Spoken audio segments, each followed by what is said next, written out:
Welcome to RPG Book Club, the podcast where we play a little bit of a video game and talk about how it makes us feel. I am Sam Allman. I am Elias Sailor Eli Warren. And I'm Maddy Grace Webbin. And today we will be playing the 6th and final part of Brave Story New Traveler. And before we get to all of that, how was everybody's week? Oh boy. I mean, it's been fine. I just suddenly forgot everything that happened. Oh, okay. That's fine. I had so much going on over the weekend. I had 2 shows in Final Fantasy that I was performing in.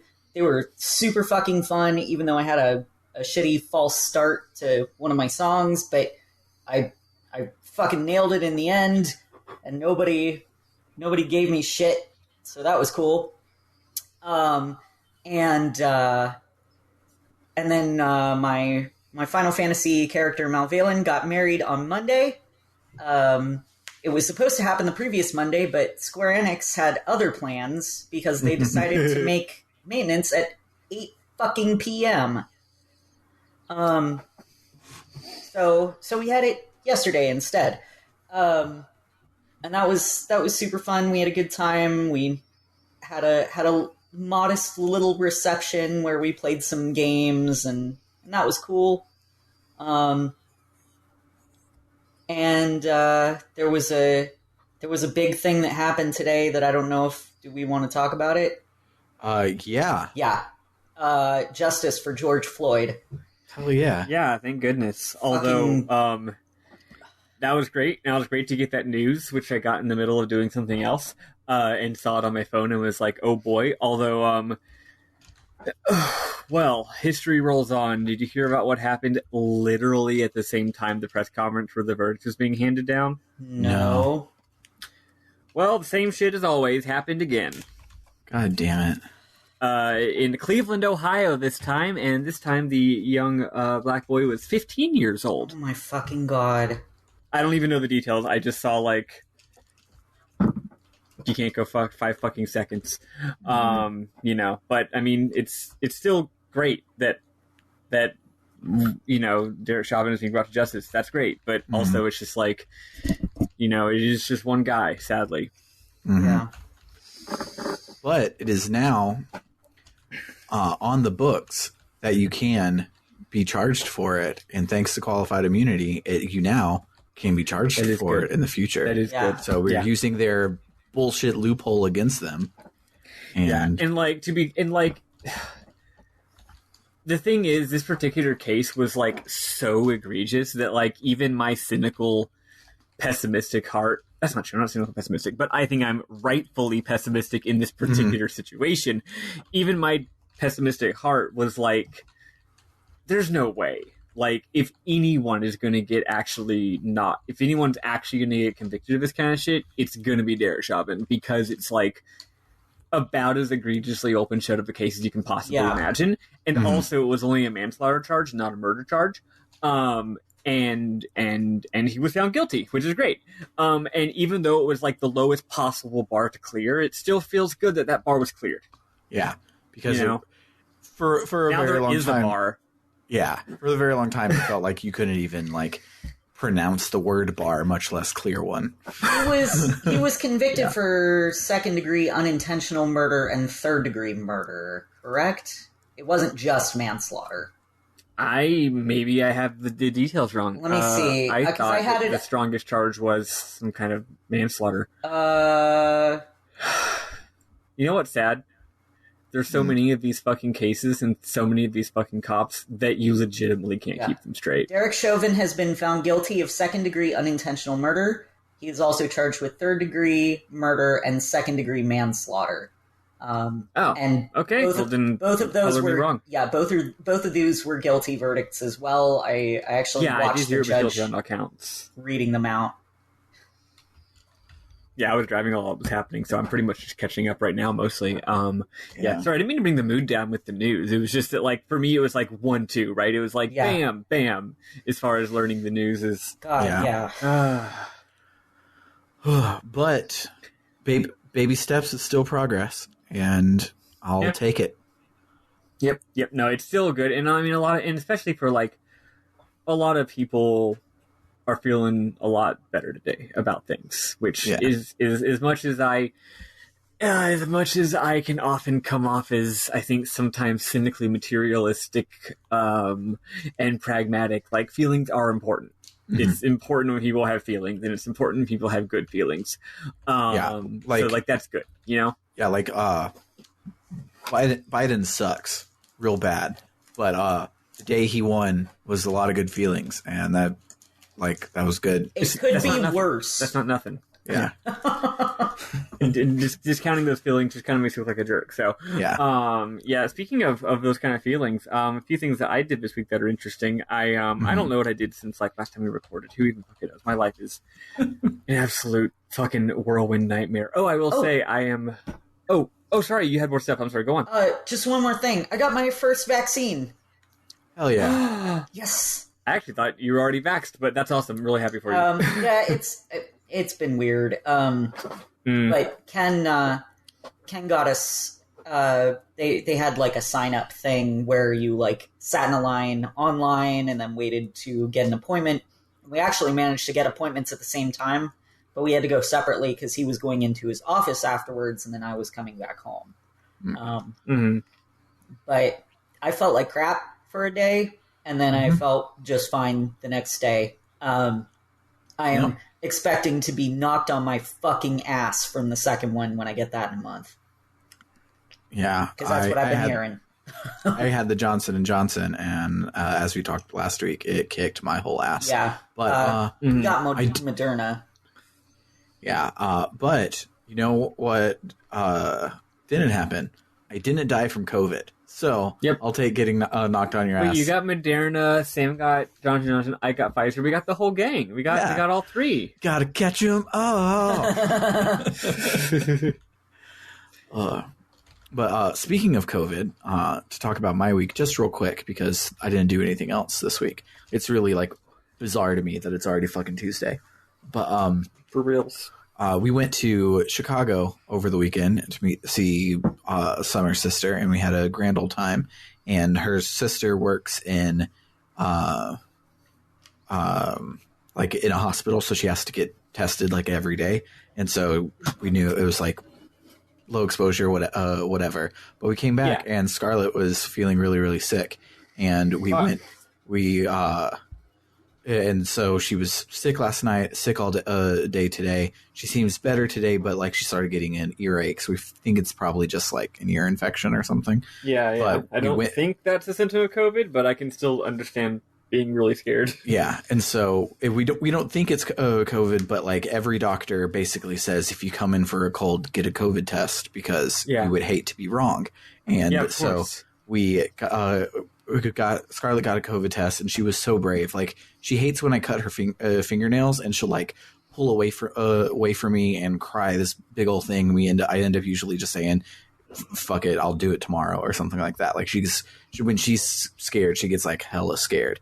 But the doctor's coming to pick her nose violently, and Scarlett like cries and says she doesn't want to do it. But I can just see her like do a small like deep breath and like steel herself to do it. And so she was so brave. I was so proud of her. But that was at like 2:00 this afternoon, and they're like, yeah, it takes a couple hours. We might get it to you by the end of the day, but it'll probably be tomorrow. And so they called Summer after hours and got Summer's voicemail because we were eating dinner at the time. And because it was after hours, even though we called him back in 1 minute, it went straight to things. So I don't actually know about what Scarlett's prognosis is until tomorrow, which is kind of anxiety inducing, even though Scarlett's been eating all day and she's been like enjoying the taste of things, and she doesn't have headaches, and she's not short of breath, and all of the other big COVID symptoms she has none of. But being a parent is anxiety. So yeah, I can imagine. Yeah. But what about you?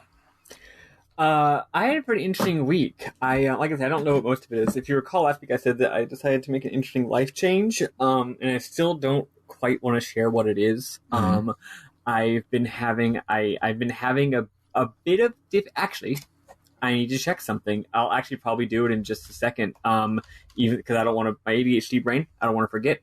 But this last week I had like the most productive week ever because of my ADHD ass brain. It's hard to do things. It's hard to accomplish tasks. ADHD is a bitch. I know. It's really hard. And like, for one thing is like, I got my health insurance back in January or like February 1st when my health insurance started.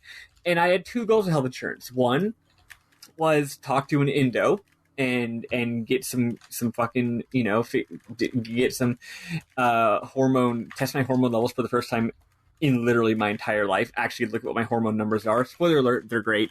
And get some more moans. And then my other goal, essentially, aside from like get a checkup to make sure I'm not dying, get a checkup, make sure I'm not dying, get my moan regimen in order.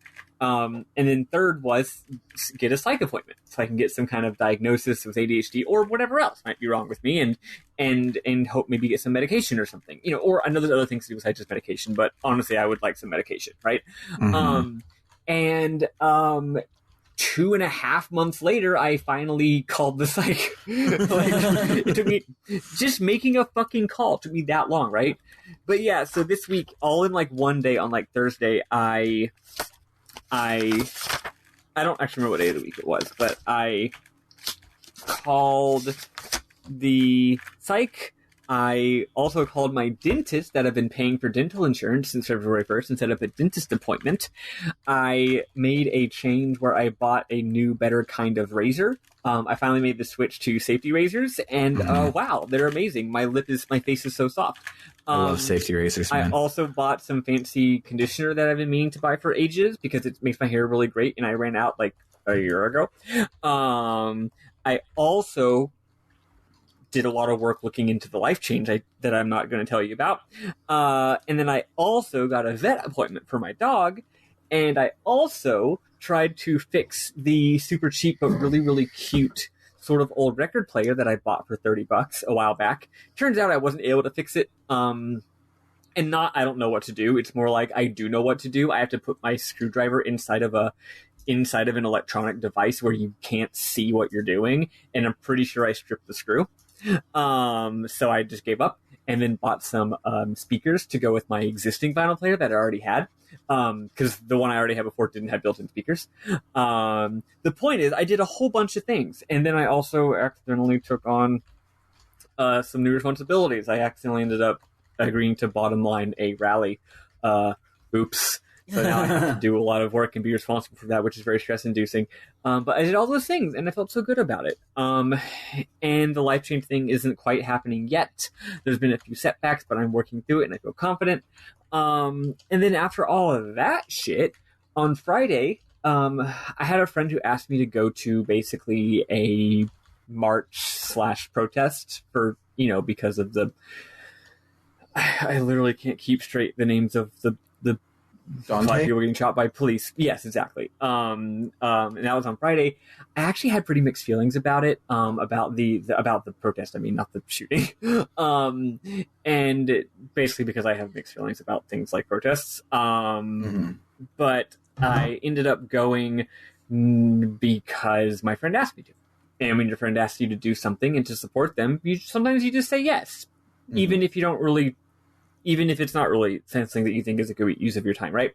I will say after the rally, my feelings on things such as protests haven't really changed. Let's put it that way. Didn't really sway my opinions. I do kind of think it was a bit of a waste of everyone's time. But that's okay. Again, it was really about that. It was about supporting my friend. And it was beautiful weather, so that was fine. And then I don't even know what happened after that. All kinds of stupid shit. I hung out with friends that aren't in my bubble IRL for the first time. Oh yeah, I'm fully vaxxed as of Thursday. And by fully vaxxed, I mean it's been 2 weeks since my vaccine, right? 3 weeks. So like I can hang out with people who are also vaxxed without masks. It's amazing. So I did that on Saturday. I had a book club meeting with people outside in a park where we sat next to each other without masks. It was awesome. And then finally, the final thing, and I meant to prep y'all on this, but I forgot. The final very, very exciting thing was just today, I drove about an hour and a half both ways to get this. I'm sending it to you.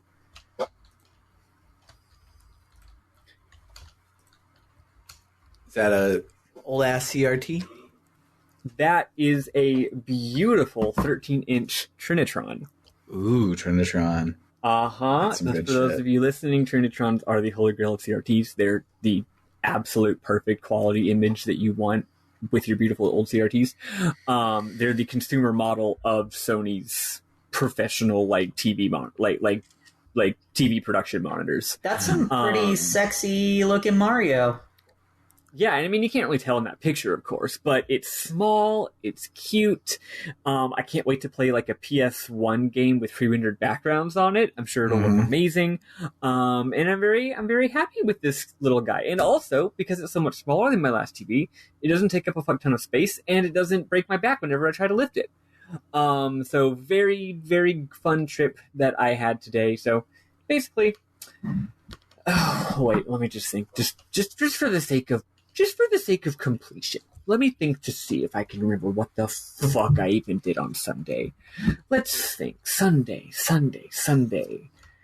Did I tutor a kid? Oh yeah, I just tutored 2 kids, and then me and my partner watched Firewalk with me.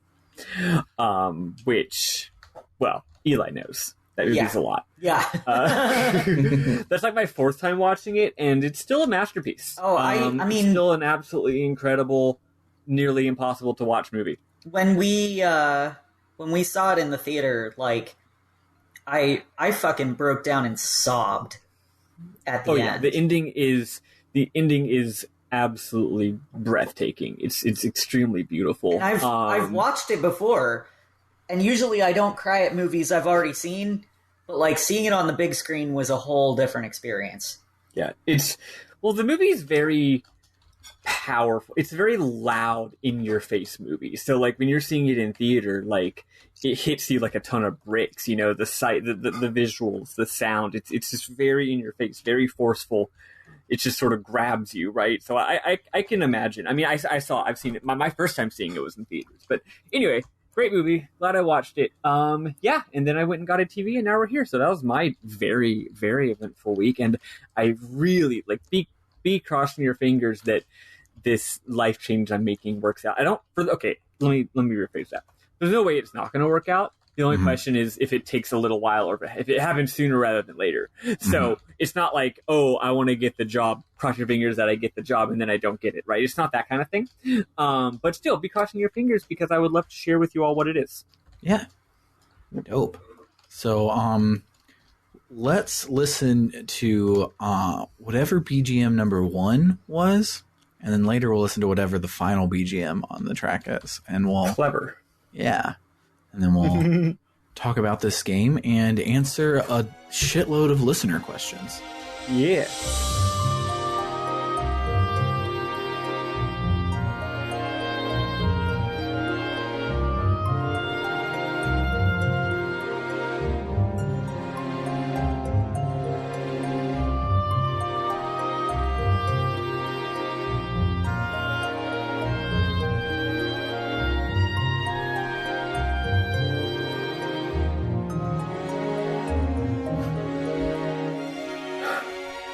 Alrighty, so when we last left our heroes, we had just killed Satan in hell and saved the day.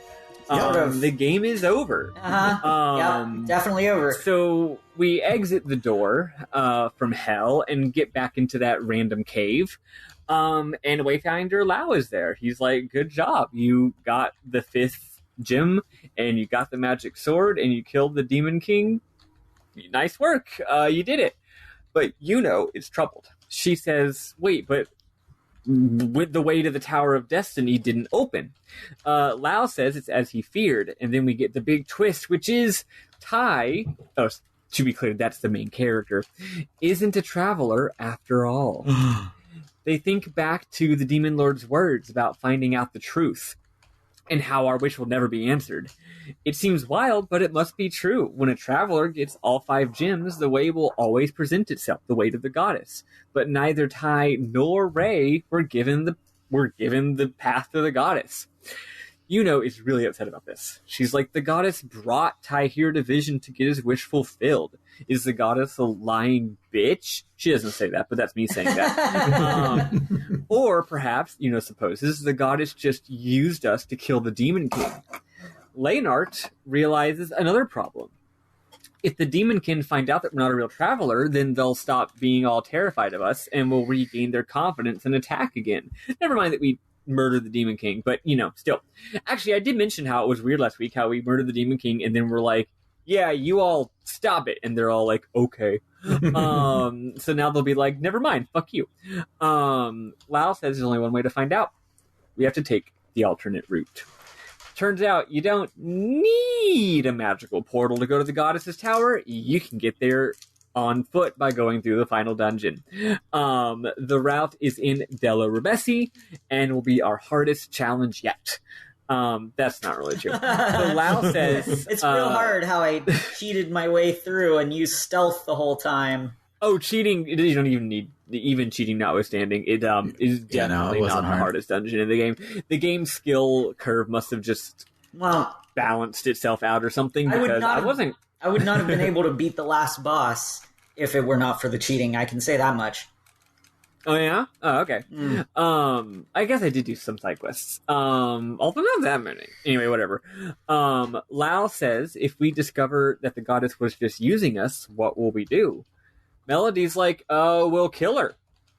Leonard agrees. Lau is shocked. He says, you turn your weapons against not only the Demon King, but also the goddess herself, all for one friend?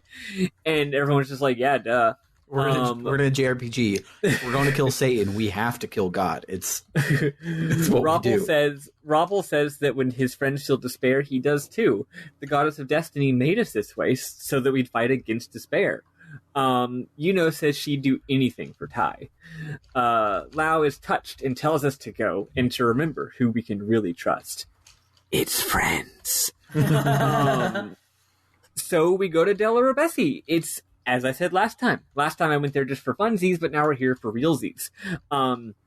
It's cool as hell. As a reminder, it's a weird white area where, like, it's on top of a snowy mountain, and basically you're running around a tiny little miniature city where all the buildings are like half this, like up to your knee, and it's like apparently it's replicas of all the towns that travelers go to, and then also there's a big stack of weapons that is travelers as weapons who didn't succeed in their goal. It's all very interesting and sort of like visually impactful, but no one really talks about it. It doesn't mean anything. There's no like secret thematic point to it, unless it's in the post-game content, which maybe. But anyway, where was I? We see a star. We see a star sigil. Tai enters, but it's like a 5-second long cutscene. Basically, Mimi's doing worse and worse and is calling out to Tai. Also, there's a frog jumping up and down on her bed for some reason. I'm thinking, I feel like we've seen this frog before, but I don't really remember. It was a while ago. What were you saying, Sam? The frog is the way they framed the goddess's voice at the beginning was as if it was coming from the frog. Which, right, we were like, is the frog talking to us? Yeah. So there's some kind of frog going on there. Whatever, who knows? Maybe it'll be resolved in the next 10 minutes, or more like 5 probably. So anyway, so when we get back, Melody says it seems like Mimi was being tormented in her sleep by Ray. Roppel says, hold the phone. That doesn't make any goddamn sense. First of all, Ray, pretty sure he's dead, and also we all realized that Ray never really had any reason to hate us or Mimi. Like, we kept assuming there was some secret, but, like, there really wasn't.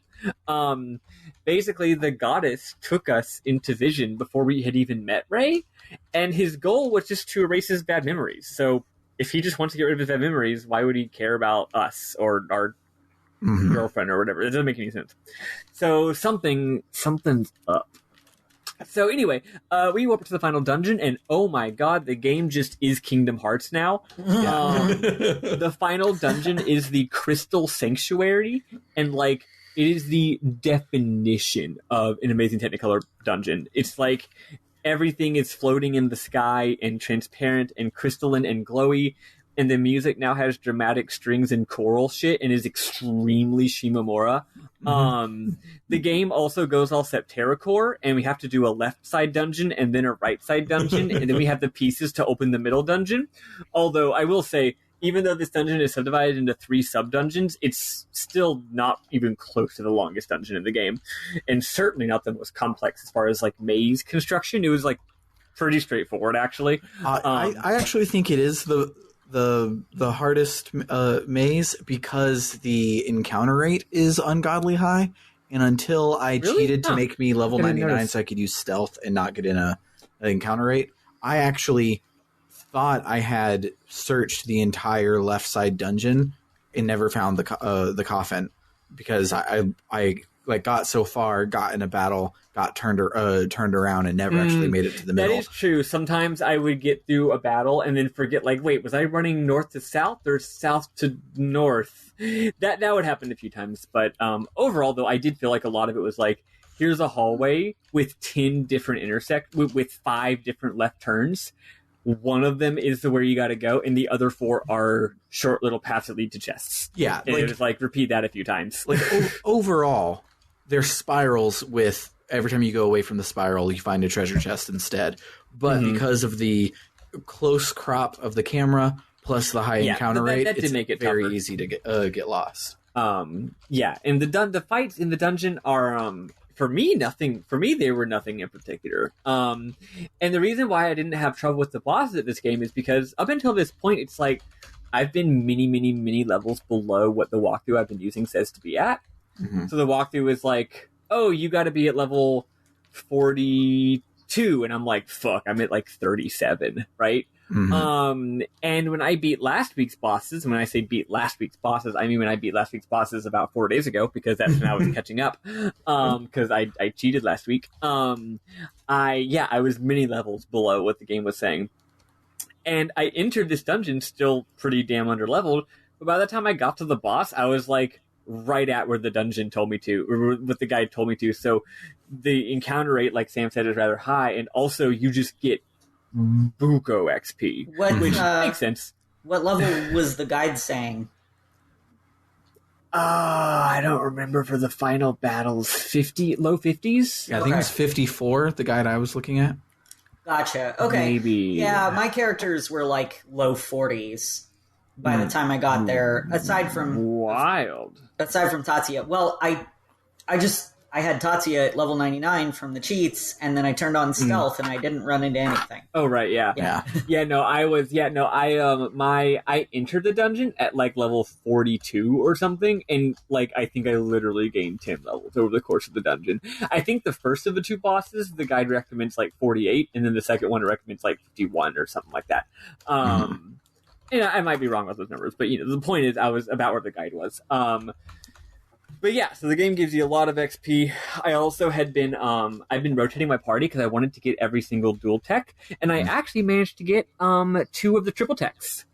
Nice. The triple techs, you have to fight a bitch ton of battles with the exact same party to eventually get that triple tech, and there's no, like, meter that fills. You just, like, keep fighting battles with Tai and Yuno and Sagrith until eventually you get it. You get gone fishing. And then once you get that, I switched to a different party, right?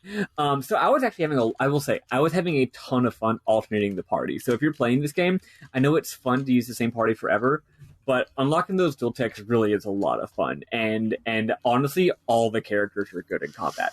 Like, all of them are good. I was having interesting strats with any combo I picked. There's really no wrong way except for, like, oh, oops, I forgot a healer. Obviously, that's wrong. But other than oops, but also, once you get towards the end of the game, every character ends up being pretty healy. Like, Roppel has no healing at all, and then right at the end of the game, he gets Zed heal, which is heal everyone for a lot of health.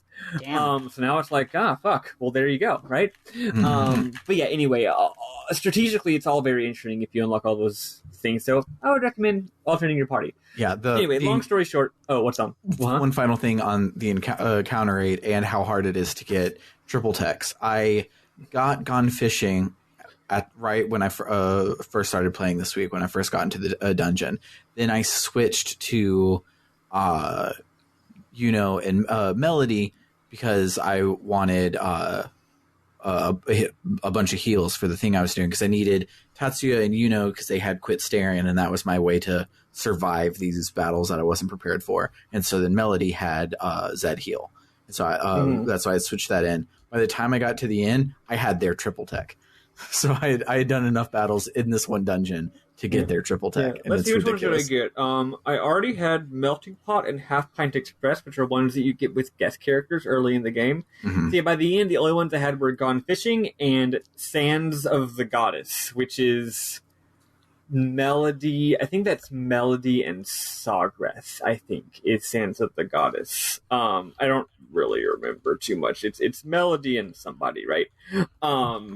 But yeah, and so I didn't get the other ones, but I could have, which is actually pretty cool. That's a well-designed skill curve when playing the game through normal style and mostly just doing what's fun and not trying to min-max or anything, and you gain your triple techs when you start the final dungeon. Mm-hmm. That's pretty good. That's about how it should be, right? So anyway, we, like I said, we do this 3-way dungeon. We get to a boss. He's a big armored Dark Souls ass dude whose face is like a space void. He doesn't really say anything. He's just like, "Who goes there? I'm the guardian. You're not worthy to see the goddess," etc., etc. Pretty tough fight. It took me 2 tries, though admittedly my first try was not a good party. It was like I had that party because I wanted to get some new moves. It wasn't like a party that was ready to fight a boss. So that's why I got owned. And then second try, I had to pay attention, and he does hit pretty hard and is pretty nasty, but I did manage to beat him. Sam, you're playing the game for real, right? So I'm playing the game kind of for real. So I used the non-destructive cheat code, so I didn't level up to 99 until the very end here. And so what I would do is I would have my cheat codes as a kind of like a save state type thing. I actually used save states to get through the fight with Ray last week, because Adrenaline on the PSP or on the Vita can add save states, which is awesome.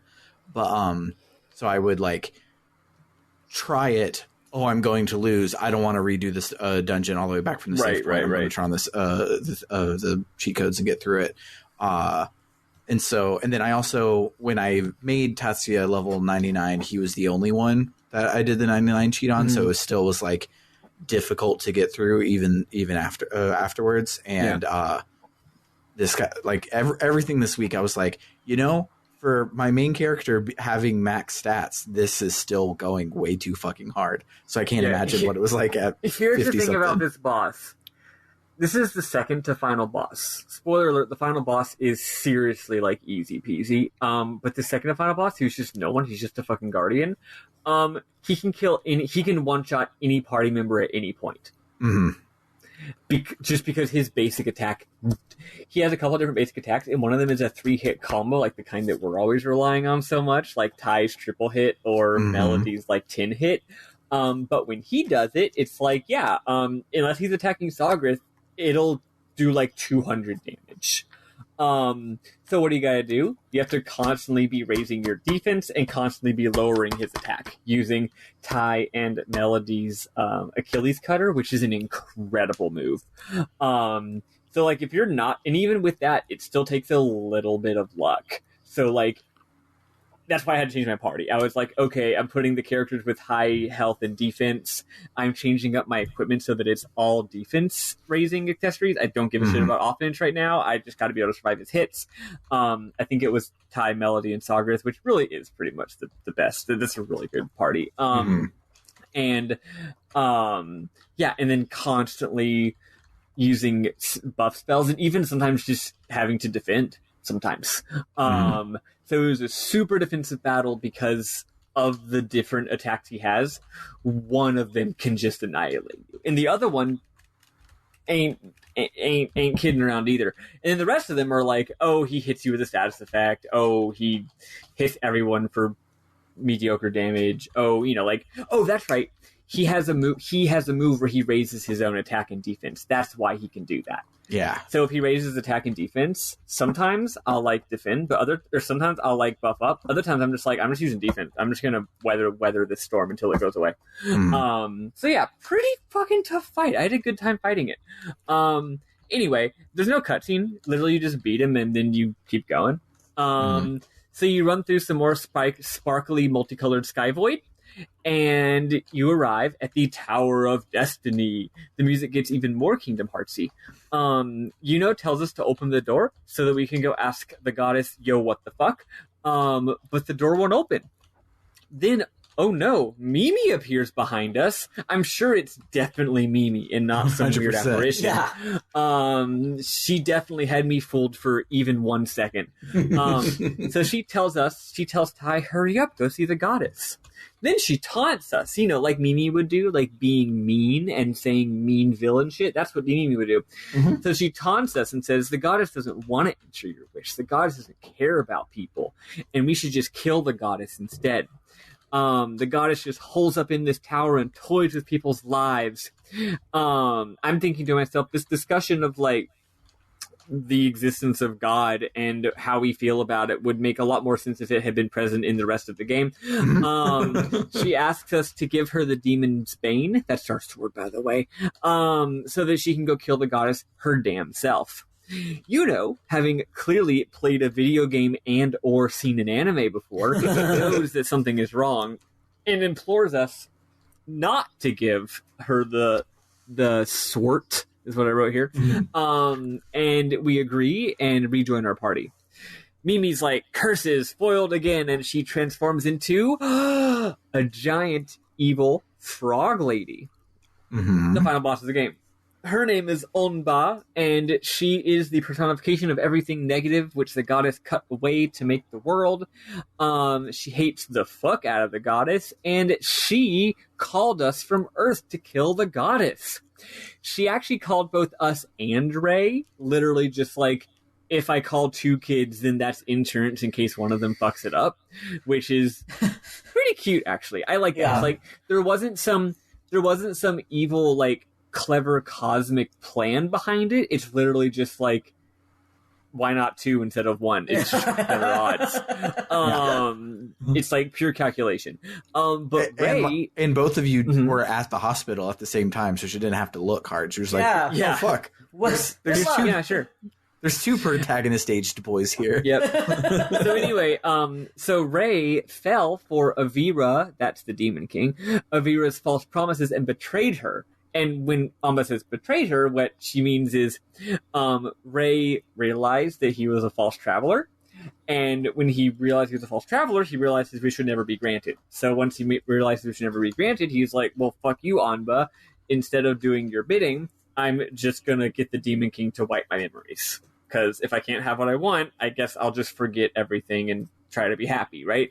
So Anba's like, yeah, you have no choice. You have to do what I ask.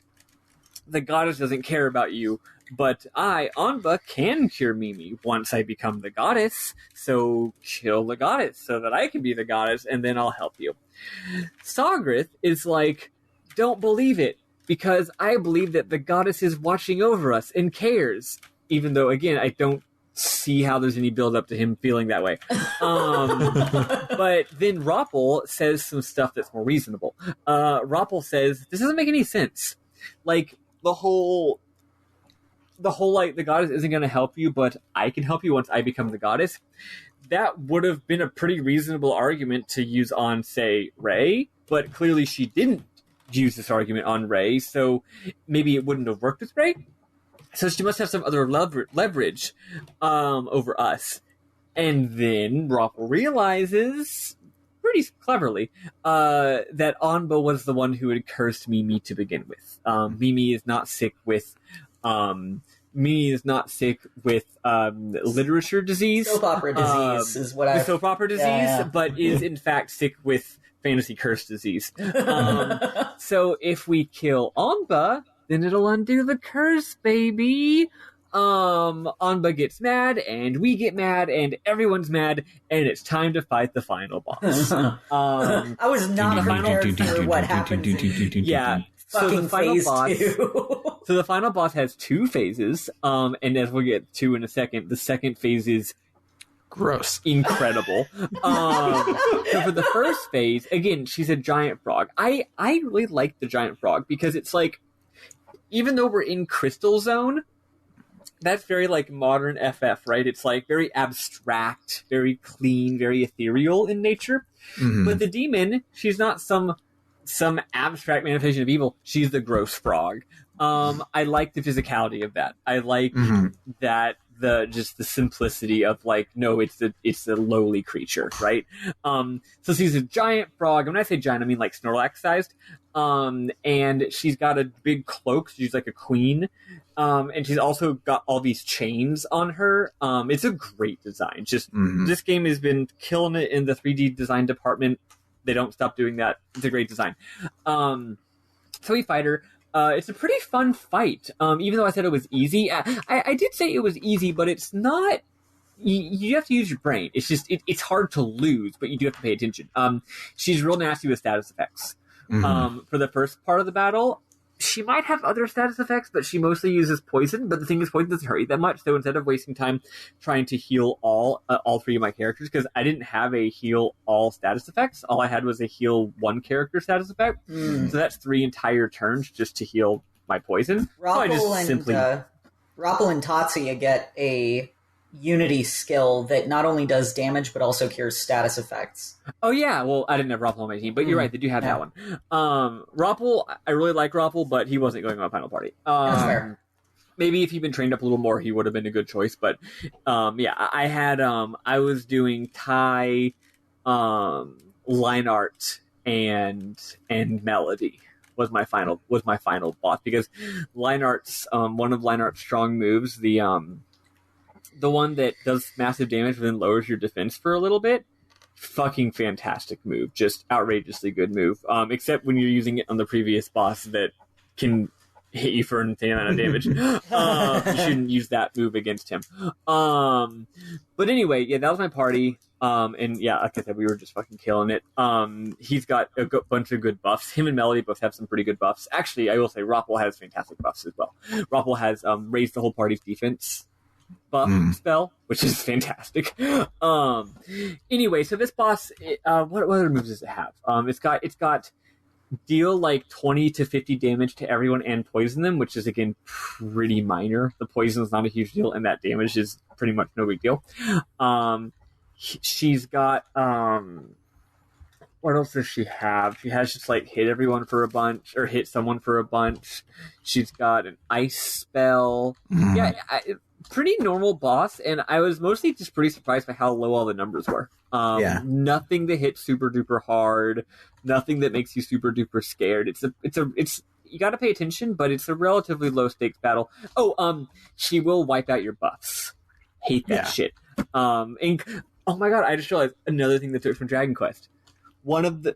In Dragon Quest, there's a move called, what is it called, Sam? It's like Shining Light, or like the boss emits a piercing light from its eyes. You know something what I'm talking like about? that. Yeah. And it is a thing that it wipes out all buffs on the party, and it only ever it's only like the final fucking boss that has that move, or like the second to final boss, or like the fake pretend disc 1 final boss. Like, it is only the most annoying of toughest bitchiness battles where they give the boss that, because it's like, yes, we know this is annoying. Yes, we are not going to... It would be really annoying if you had to do this all the time, but it's like, hey, you know how this game is very heavily based on buffing your party constantly? Yeah, fuck you.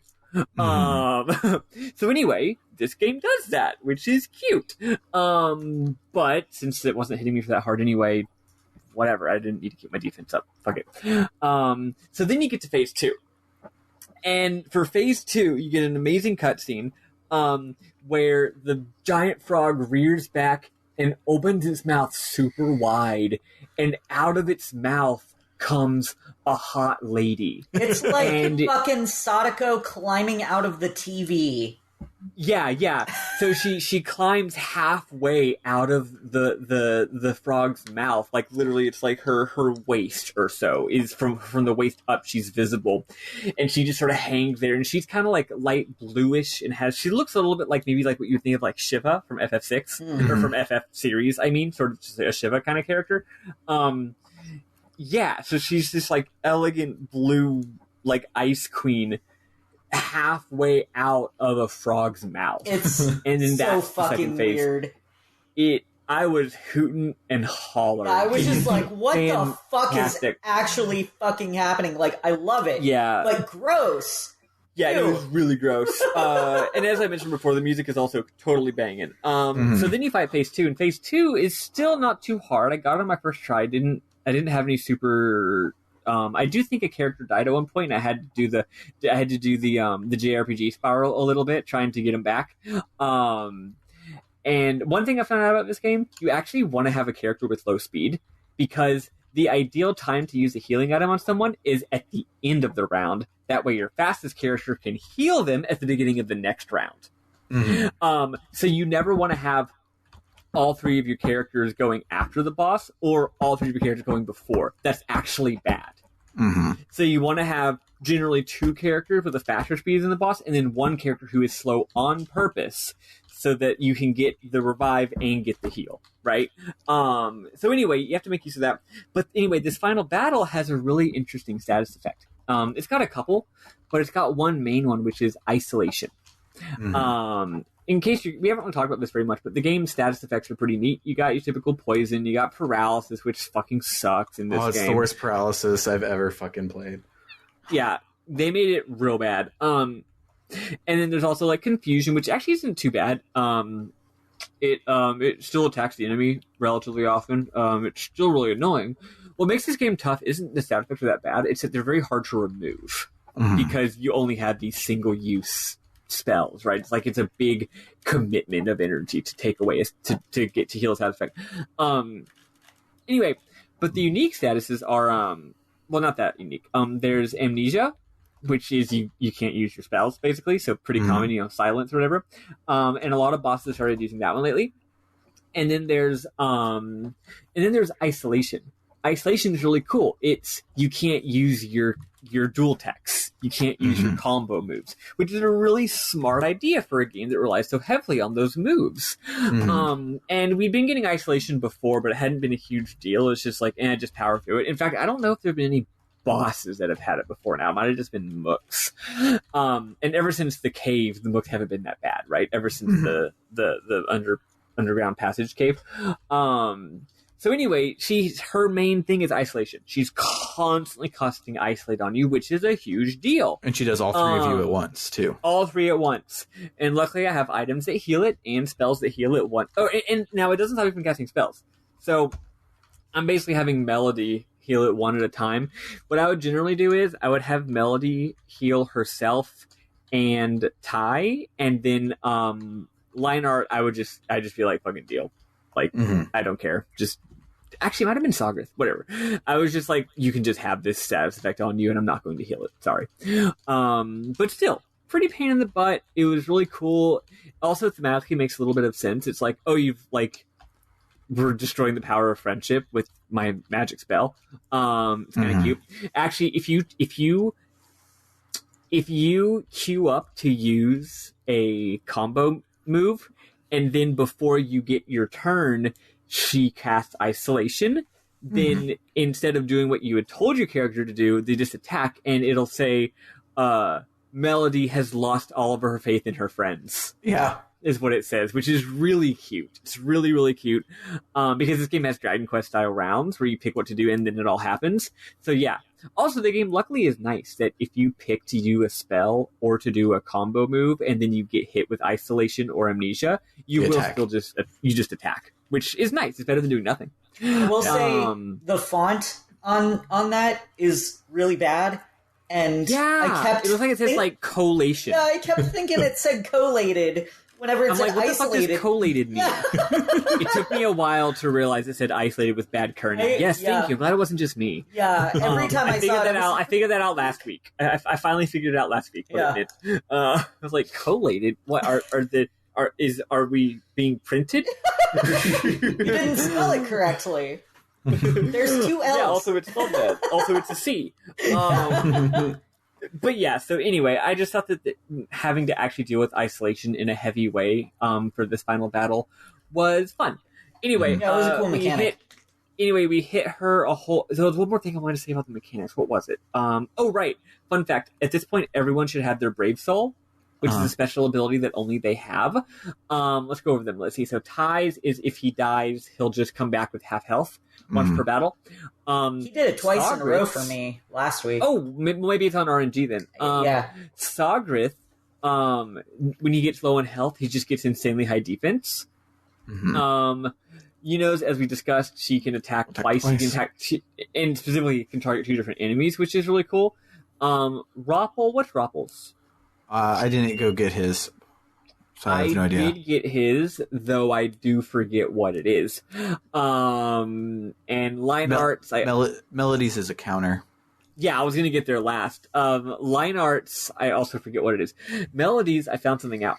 So Melodies is a counter. It's amazing for 2 reasons. 1, free damage. But 2, it raises your fucking BP multiplier combo when it happens, and that's really nice for the whole BP thing where there's like no fucking ether items in this game almost. I had literally 2 by the end of the game, 2, and I used one of them in the previous battle and one of them in this battle. So like if you run out of BP, you need to build it back up by doing attacks, which means you need to get your multiplier up, which means you want to get it to like ×3, and that's why you want Melody doing her counters. But one thing I found that's fun, I found this out, I believe, in the previous battle, you can counter a counter. At one point, I had Melody attack someone, and when Melody attacked them, they had a counter, and they hit her, and then she countered and hit them back. I'd love it to just turn into a fucking slap fight where they're just countering each other over and over. Well, the thing is, whether you counter or not is RNG, so it definitely would stop at some point. But yeah, I think technically, I mean, if they can counter my counter and I can counter their counter, that means it should be able to go on theoretically based on RNG. So that was really exciting for me to find out. So fun fact, when we play a Disgaea game, maybe next year, who knows, but in Disgaea, counters are literally RNG, and they just will add a counter hyphen to the beginning of the thing. So like counter. Oh God, that sounds like a nightmare, but in a good way. So good. So anyway, that's just some fun fact. I made a lot of use of that move with Melody for this battle, and again, really fun final battle. So after kicking Anba's ass, she just says some villain shit like, as long as I would have gotten away with it too if it weren't for you meddling kids. Yeah, basically. She's like, as long as men continue to exist and there's darkness in the heart of man, I'll always return. And I'm like, all right, I'll just kill you again, bitch. Everyone congratulates themselves and us and Ty and tells us that, wow, Ty, you didn't need the goddess. You granted your wish your damn self. Roppel does make the point that we don't actually know that our plan worked and that killing Anba has healed Mimi. We're just kind of hoping that happened, but like it probably did. Yeah. So hopefully the curse didn't have a dead man switch, and we don't go back and Miki's dead. Yeah, hopefully the curse is in fact contingent on the cursor remaining alive. Lao says that Lao says the goddess wants to see us, but once we step through the door to see her, we can't come back. So it's time for us to say goodbye. Sadly, this game does not give us a victory lap. It's a shame, frankly. Everyone says bye, and it's cute and sad. Roppel will remember us forever. We can talk about Sogrith later in our mem moms. Yes, absolutely. Line art says that Ty is one of the best things he's ever fought with, and that he tells us to take care of Mimi when we get back. Melody ruffles our hair and says that she always thought of us as little brother, which is really sweet. finally, I'm not going to do this as a memo. I'm going to actually share it. So straightens her. She's the first one we met here, right? She also may or may not be like the alternate dimension version of our best friend / girlfriend. Mm-hmm. So straightens her back, and she, instead of saying something sad and saying I'm going to miss you, she just is like, hey, why is everyone being all sad? Stop moping. We should all smile. And then she kind of jokes around, like she's not sincere with us at all. She's like, hey, Mimi's going to give you an earful for taking so long. Get out of here, you punk, that kind of thing. So everyone waves, and we wave, and we walk through the door. Then there's a really wonderful scene. As soon as we pass through the door, everyone's waving, and then there's a close-up of waving, and then she stops waving, and then you can see her shoulder sort of sloop and the energy come out of her, and she just starts bawling, and it's incredible animation. It's so good. Like showing her literally like, okay, he's gone, and as soon as you're gone, all the energy of this like upbeat facade that she'd been putting on just collapses. Mm-hmm. And then the Melody realizes, of course, that has been in love with Tai like the entire game. They don't say that; it's just implied through subtlety, the power of subtlety. And she's like, like you're gonna find someone someday. Like there's other people, you'll get over this eventually, basically. It's a really sweet little moment. On the other side of the door, the graphics are even more Kingdom Hearts. We finally arrive at the goddess. She tells us, thou hast done well in getting all the gems and killing the devil. However, I'm sorry, I can only grant the wishes of true travelers. But there's not really much for you to do. You did a great job. And I feel confident that because you killed Onba, Mimi will get better. She tells us that we showed true bravery in what we did, and that she needs us to give her the demon's bane so she can seal away the demons for good. She takes, quote, our innermost hopes and, quote, binds them to the entire world, whatever that means. And she says that this guarantees our friends will be safe forever. So we return to... So that's it. She's like, good job. See ya. And we return to Lau. Lau tells us that in time we are going to forget Vision and the journey that we've had, but the truth and the friendships that we made will remain in our hearts forever. So we go through the door, and we have the credits. The credits are long. The credit music is fantastic, and there's some really lovely little scene during the credits. The credits are pretty much two scenes. The first scene is all the dragons flying, and this beautiful 3D graphics of the dragons flying around the world, and there's a beautiful blue sky. And then after that, we cut to a long shot, very well framed, of Yuno traveling in a carriage. Presumably, I don't know, traveling back to her home or whatever. It's not really said. It's just her just traveling in a carriage, and it's just her behind some of whatever we call horses in this game. Donbar or whatever. Donbar, something like that. Yeah, Dunban. So she travels through swamps. She travels through fields. She travels through deserts. She travels in day and night, making incredible use of the lighting engine. And it's just all these beautiful sort of shots of her on her long journey home, probably feeling a little bit sad that her boyfriend went back to his home planet. And after the credits are over, we get the epilogue, which is called At Journey's End. Oh, I should have said that Chapter 11 was called On Truth and Friendship. Anyway, we get to the epilogue at Journey's End. The real truth was the friends we made along the way.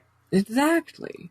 We're at the top of the hospital, in a very Persona 3-esque scene, in my opinion, just because we're on top of a building in Japan. And we're there, and Mimi's there. She's better now. It's great. And she basically says, like, hey, thanks, I'm glad I'm better. She says that she had a dream where she was being eaten by a giant frog, but then Tai came and saved her. And then she's like, yeah, I guess it's kind of dumb to thank you for something you did in a dream, but thanks for killing that frog. And then something really neat is we then overhear through our little ears off screen basically we hear that Ray made it after all. We hear the hospital director and his wife talking to their son. And the son is like, I actually didn't write this down. But he's like, hey, let's go do something. They're going to like go to the park or go. They're going to go watch Brave Story, the movie. No, that's the other thing. But yeah, they're going to go out and do something. They're doing something as a family. And apparently the kid is just in a great mood. He's like, come on, Mom, let's do it. You know, let's go to the park. Let's go hunt. Let's go catch butterflies with our nets or whatever. And they're all just a happy family. And then the mom says something like, she says to the husband sort of in private, even though we can hear it, so it must be very loud. They're whispering so loud that everyone can hear them except for Ray. It's one hell of a stage whisper. Yeah, one hell of a stage whisper. We're on top of the fucking hospital. Anyway, she whispers to her husband, she's like, Ray's been like a totally different person. It's amazing. And then the father says something like, you know, everyone goes, you know, sometimes people go through a great change because of something that happened to them. And maybe one day Ray will tell us what happened to him. And it's just really happy. And then finally, we get a voice cut scene where Mimi is like, thanks again for being a good friend. Hey, you want to go see a movie? I heard there's this cool new movie it's an isekai where a young boy gets transported into this magical world of vision. Everyone says it's really good. And it's just silly. It's a really cool cutscene. Yeah, and then the camera pans to his plate. Wait, oh fuck! I had this bit I was doing. The camera pans to his Neo Geo Pocket Color, exactly, and that he dropped earlier, and on the on the Game & Watch, it says Brave Story on it, and then it zooms in, and then the game says Finn, and then it says Brave Story again, and that's the end of the game. And then we save, and this game does have new game, well, not exactly new game plus, but this game has, after you save, you can load up your game, and you're just back at the final save point before the boss. But here's the cool thing. All the guest characters, which, man, I really forgot how many guest characters there are. There's like 5 or 6 guest characters that appear at some point in the game. You can pick all of them for your party now. That's really awesome. Which is awesome. Extremely fucking dope. And there's like a whole optional super hard extra dungeon, that kind of shit. I didn't look into it.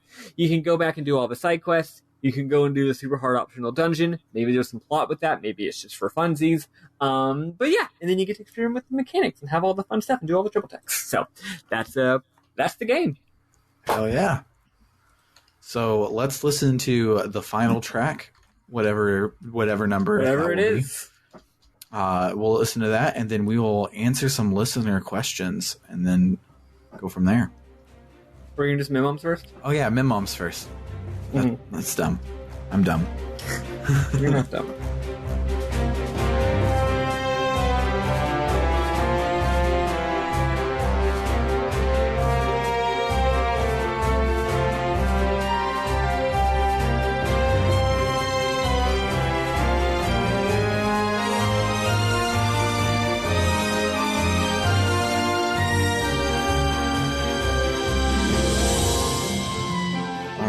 So, Mim-Moms. I have this one that I need to get out because I remembered it, because it's not one that I screenshotted. But the triple tech for Yuno and Melody is called Girl Trouble, and it is a buffed version of Quit Staring, like straight up. The girls distract the bad guys, and then Tatsuya beats the shit out of them. But it lowers their defense as well as piercing defense. And the reason it's my Mim-Mom is because Melody is very Mitsuru the entire game, but this one she like blushes as she's doing her like little cutesy dance, and it is the most goddamn adorable thing in this entire game, and it's so good. And I highly recommend you look it up on YouTube or go and unlock it in New Game Plus or something. I actually love that. I love the idea that like she can play it cool when she's kicking things as ass, but if you ask her to like try and flirt with somebody, she's totally out of her element. It's very different. as opposed to Yuno, who is like, this is the thing I'm good at. Yeah. It's very different from the Undertale sort of flirting, too. Yeah, that's true. But, yeah, what do you guys got? So I have a couple, and it's mostly from the ending, because Roppel had a couple of lines that I thought were funny. He says, as we're leaving, he says, I wanted to observe you, and then in parentheses, scientifically, you cad. I'm just like, whoa, Roppel, calm down. That was a bit like, methinks Roppel doth protest too much. It's like, I didn't think it was weird until you made it weird by saying it wasn't weird. This is your fault. Like, you could have avoided this by not saying that little bit. And he says, I will remember our travels always, and/or until the universe implodes. And the first thing I thought was, well, you see the thing about implosions. God. And poor Sogreth, he's all torn up, and it's so sweet, and it's so cute. So good. Like, if you didn't get a screenshot, I have the exact dialogue of it. Oh, I didn't. Yeah, if you Let's could read see, that. where is it? He goes, he basically, he tells you, he's like, Ty, don't cry. No one wants to see you cry. And then he turns around and sits down and says, like, he turns around away from you, back to you. And he says, sob, ... just ... just go while I, look in this here other direction, ... sob. I'm just gonna look this way for no reason. So good. Oh, and then I was going to say real quick, to me it felt a little weird with everybody telling Tatsuya how much they're going to miss him when it feels like a lot of them barely interacted. But, I mean, I thought it was fine as far as silent protagonists go, but also it is weird when there's a silent protagonist and everyone thinks he's awesome. Yeah. I feel like they're going to miss each other, although they're not. I'm assuming they probably will continue to hang out because they had lots of scenes of hanging out with each other. Oh, yeah. Yeah. Yeah, that's all I got. I have a couple of side quests to mention. I'm going to skip most of them, but a few of them are really good. I did a lot of side quests. At one point, you see you're back in wherever Sogreth is from, Sakaya, Papaya, and there's a Darba that is like sick or whatever. And the villager guy is like, help, you gotta help my Darba or my Darbaba. And Melody says, oh my, this is a serious case of dar back my legis. Like the Darba saying, ack my leg. So yeah, he's got a bad case of dar back my legis, and you have to go on a side quest. And it turns out that, this is actually a very elaborate side quest. It turns out that Melody's sister is an expert in Darback My Legis, and when you go and talk to her sister, she's basically like, oh, you're back after just literally abandoning me and the whole town who you're supposed to protect, and you didn't even tell us. You just told your subordinate to tell us that you were leaving. You're back, but you are probably only back because you want something. And Melody's like, you got me there. There's this Darba who we're trying to help, and because of that, I am here because I want something. Yes, but it's a really cute little thing. It's kind of elaborate. It actually goes in some directions. I won't go into it though. I mostly just wanted to share the Darback My Legis. All, like, as we talked about, different characters have their like moment where they get their special brave soul. I didn't write down Roppel's. I forget what happens in it. But Sogreth's, most of them are pretty lengthy scenes. They're like pretty lengthy scenes where you learn about the characters and stuff. Sogreth's, I actually thought was notable because it isn't that at all. Sogreth just goes home to talk to his son. And his son's like, I love you, Dad. And he's like, I love you, son. And he's like, I'm going to fight hard. And that's it. Sogreth earned the power of responsibility. Yeah, Sogreth is a simple man. And that's all there is to it. It's cute. In addition to that, I'm going to skip that one. There is one of the side quests is, a lot of the side quests come from the vision, what do you call them? the chapters of the whatever they're called, the dragon Highlanders. Highlanders, yeah. And they tell you basically to go to a dungeon you already did and go to the bottom of the dungeon and fight a boss because there's a new boss to fight. And most of them are pretty boring. Like, oh, that monster you killed, there's a stronger one of the same monster. But this time, there's some like really sexy seductress bad guy or bad lady, and basically the problem is that all the women want their husbands and boyfriends back because their husbands and boyfriends keep going to get seduced by the lady, and Yuno is mad about this because she's mad that there's another girl that is hotter than her and all the men want to be with her instead of Yuno. She says she can't have any rivals. So that's cute. There's a scene where someone asks you to go after you already got them their luck talisman earlier. They're like, my luck talisman was whatever, but now I got a new thing. It's Lucky Jar, but the Lucky Jar got stolen. And you go through this whole thing to get the Lucky Jar back, and as soon as you get it back, Yuno accidentally steps on it and breaks it. And then you have to, and then it goes in some funny directions from there. Whoops. Finally, another one of the optional bosses is a ninja. And when you fight the ninja, he turns into two ninjas, and he's like, haha, I've turned into two ninjas. Isn't that crazy?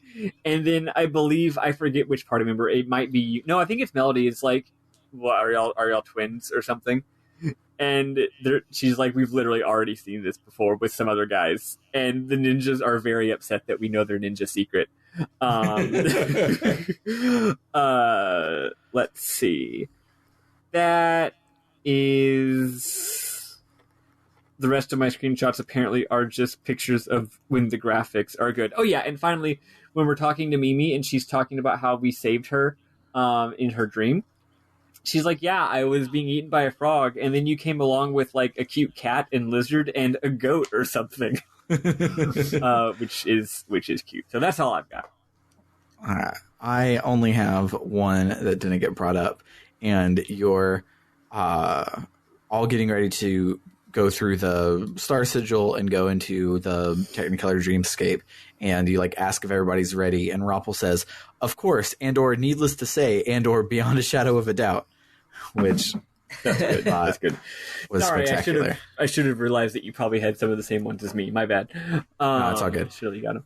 But yeah, that's everything. So now it is time for question time. Listener feedback. So our first one comes from our new friend Vin.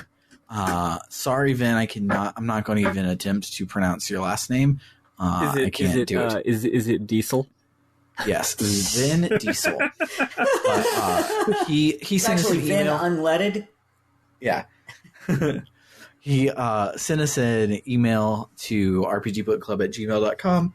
We don't get enough fan mail there, so if you want to talk to us, we'll probably read it on the air like we're doing this one. But Vin says, hey there, everybody. Just wanted to reach out and let everybody know what great jobs you're doing. My name is Vin, and I'm Canada. I just realized it says I'm Canada, not I'm from Canada. They're the entire country of Canada? Yep. God. Holy shit, Canada. Thank you, Canada. To be clear, hello, Vin. We're not trying to dunk. Everyone makes silly typo mistakes. It's normal. However, It's it is funny, funny. Yes. We are still going to laugh. We're just not laughing at you. We're laughing at the humor of the statement. Vin continues, a few weeks ago I had the urge to listen to a podcast that talked about The Legend of Dragoon. Little did I know that I would stumble onto yours and that there was a complete walkthrough, conversation, experience, and positive feedback. That was my childhood game and favorite game for most of my life, and strangely enough, so was Final Fantasy X, so it's great to continue the streak of awesome. Nice. Now you just need to tackle Tales of Symphonia and my childhood will be complete. Wow. Do I have good news for you, Vin? Yeah, we've got fucking great news for you. Right? He says, I hope you're staying safe during the world ending. I used this time to tackle what I thought was going to be a fine-length RPG, but turned out to be Persona 5 Royal with a 115-hour story. Do I have a Dragon Quest for you? Hell yeah. He says, time well spent, though. Anyway, I know I'm just know that I'm listening along, maybe not to an episode for games that I haven't played, but for sure to the ones that I have. Keep up the great work, and if you're ever looking for special guests, I think it would be a blast. Absolutely, we are always looking for guests. P.S. I know I'm late to the party, but I was so excited about a Legend of Dragoon shirt that I could buy from your shop, and there isn't one. Was there never one, or did they just sell out? I still want one. We see the problem is that I have ADD, so I think of great shirts, and I blurt them out when I think of them on the air, and then I forget that I said that the moment we're done recording. Someone keep track for us. It never happens. We'll never remember. It's fiction. It never happens. But one of the things I did this last week is I got the podcast a Photoshop subscription, and so me and Eli can do art again. Ooh, and cool. I will make a Legend of Dragoon bitchin' t-shirt just for you, Ben. You guys and gals brought great joy to my work days for a few weeks now. If you need proof that you're affecting and helping the world, here it is. Keep being yourself, Ven. So thank you, Ven. Maybe we'll bring you on for the final episode of Tales of Symphonia, so you can hang out there. No promises. Logistics are a bitch with this podcast, but yeah. Thanks to Vin. Now we have. So a few weeks ago, friend of the podcast, JRPG Goddess, Desert Stream, Desert CH. She has a lot of handles. She's Essie, currently right? Desert. No, not Essie. I'm sorry, Essie's someone else. This is Lissa, I think. Yes. Is Okay. her name. Sorry, I'm sorry I got you confused. I'm bad. I'm a terrible host. I'm a terrible father. It makes sense because I'm gonna go out for smokes and never come back.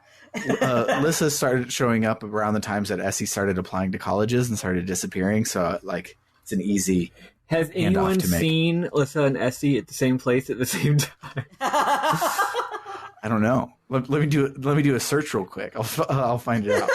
But a few weeks ago, Lissa just was like, "Oh hey, let me dust off this Q&A channel on the Discord and ask some questions." And then we got a bunch from a bunch of people. So I thought we would answer those. So she asks, "What do you all feel about being able to?" Are we sure? I think it's they. I think it's a she. Never mind then. Okay. I'm wrong. I think she's all the way trans. I don't know. But apologies if I have it wrong. No, that's fine. Yeah. If you feel confident that's right, then there you go. Sorry if it's wrong. Yeah. So now I'm going to say they. So they I'm say, sorry. What do you all feel about being able to name your characters in games? Do you love it? Do you hate it? I like it because it gives you some degree of customization. When I first played a Final Fantasy game, I'm pretty sure Final Fantasy VI was actually the first one I played. And it was technically Final Fantasy 3 because I was an emulator boy and it was Super Nintendo emulator, et cetera, et cetera. Et cetera, et cetera. I was real deep into Sailor Moon, so I was naming all those characters after Sailor Moon characters, which was really fun for me because I kind of was able to turn on my imagination and imagine all of my favorite characters in this different world, in this different kind of scenario. I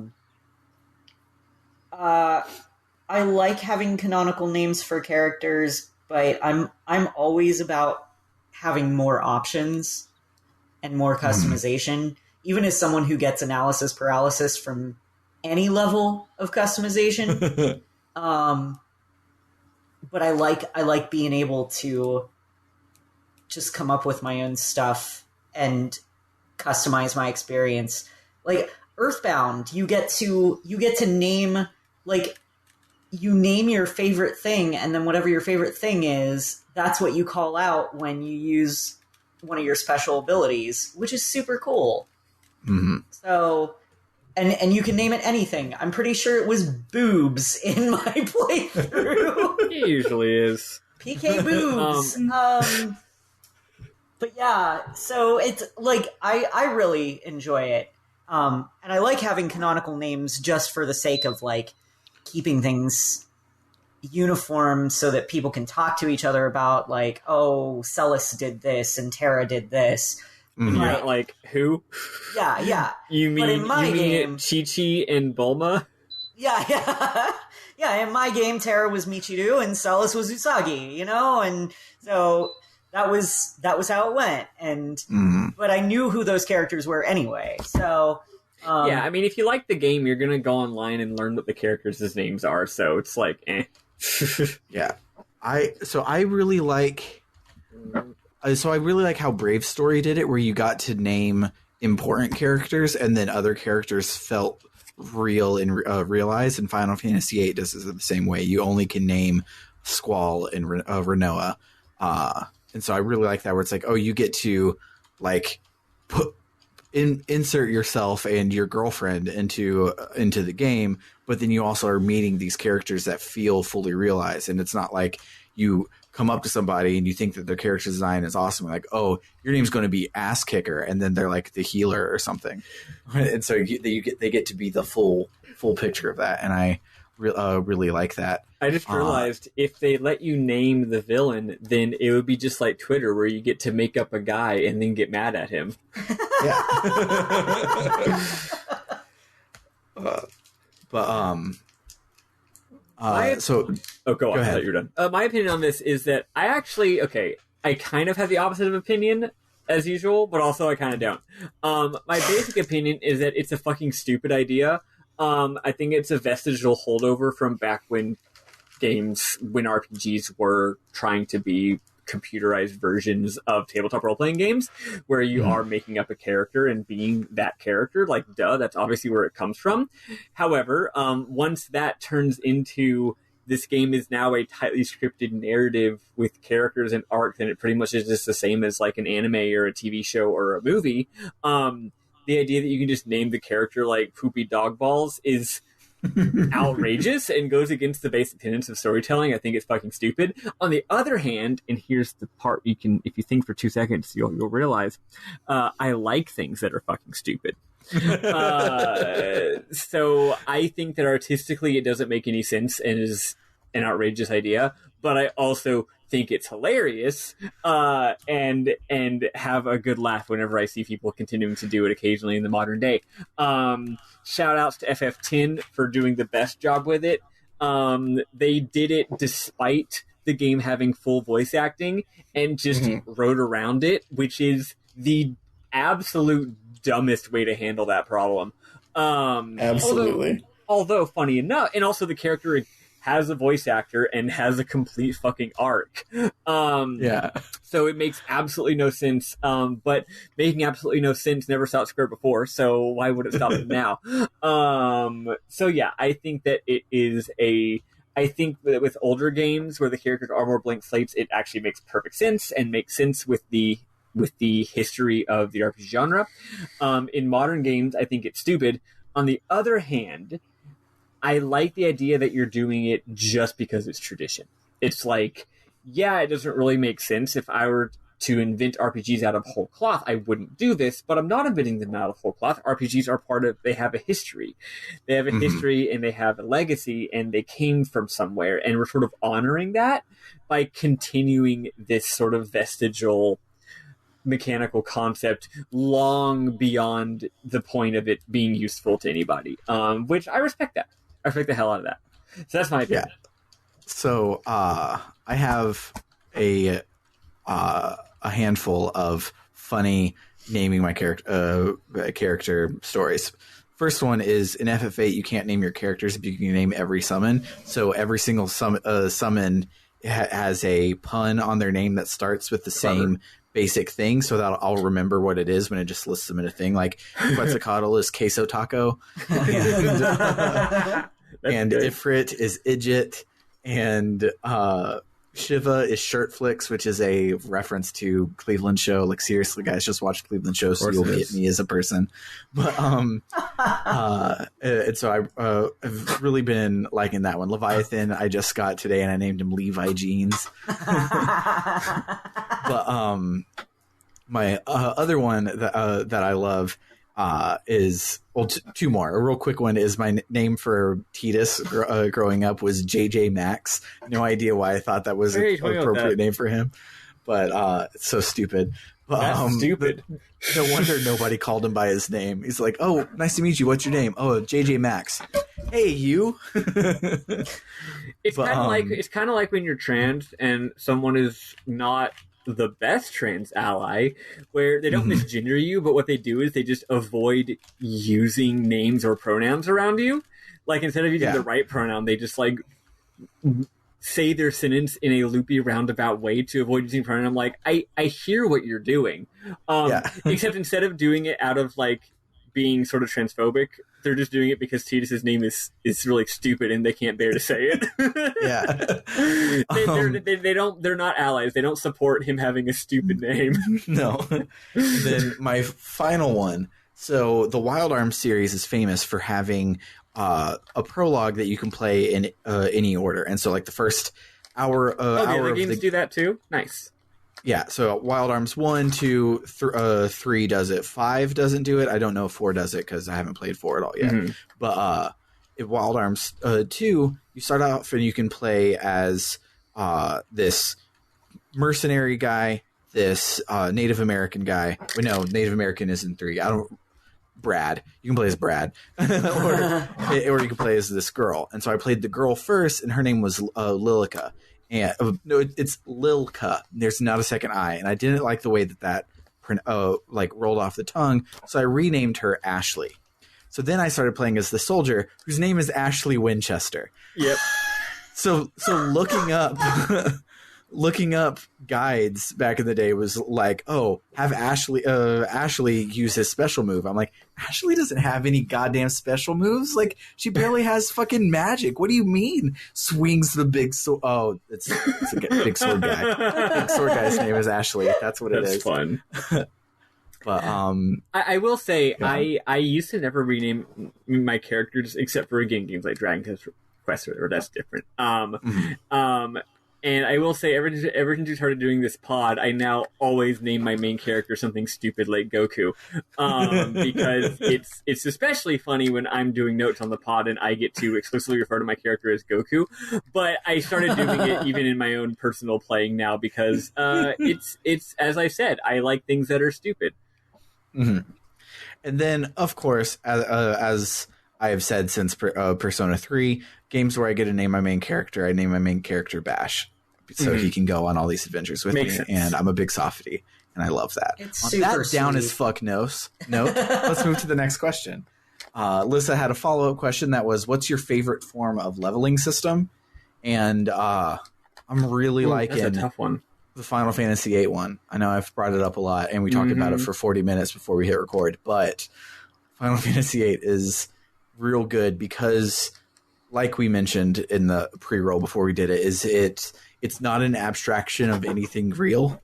It is just abstractedly abstract, and it's real in the game universe, because why wouldn't it be? And so it's just this completely bonkers, like, divorced from anything you've ever done.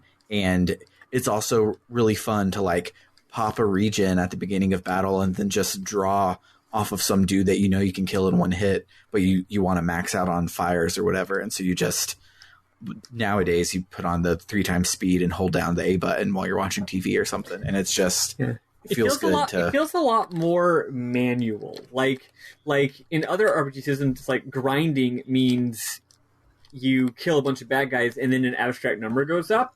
In this, it's like, no, you literally get the thing, and the more of the thing you get, the stronger you are, because the thing makes you strong. It's actually like, it feels like you're doing work, like you're doing labor, which is ironically way better, actually, because it's not like this abstract thing. It's like, no, like I got 5 things, and now I'm 5 things better. But what about you guys?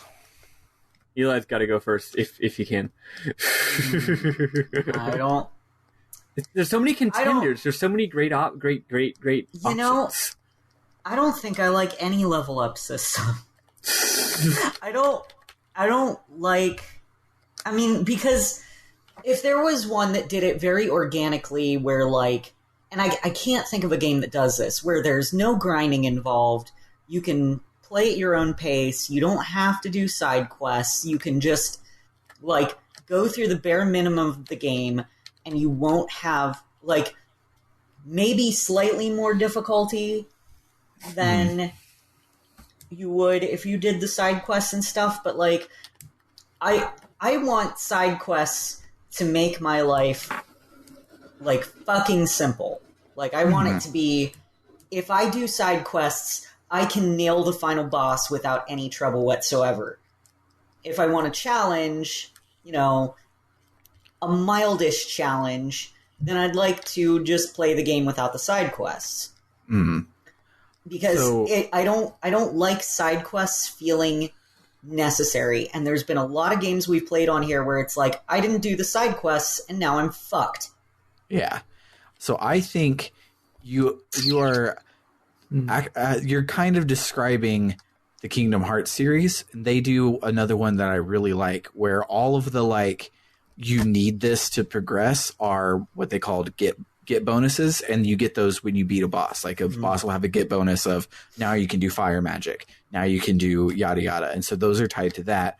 All of the level ups is just make number go up, and the games are famous for, if you play on hard, you can go into the menu at the very beginning and turn off experience points so that you never level up and you only get the get bonuses, so you're playing the very lowest level. Also, sort if of you go thing. to hard mode and don't do that, it shouldn't be called hard mode. Let's put it that way.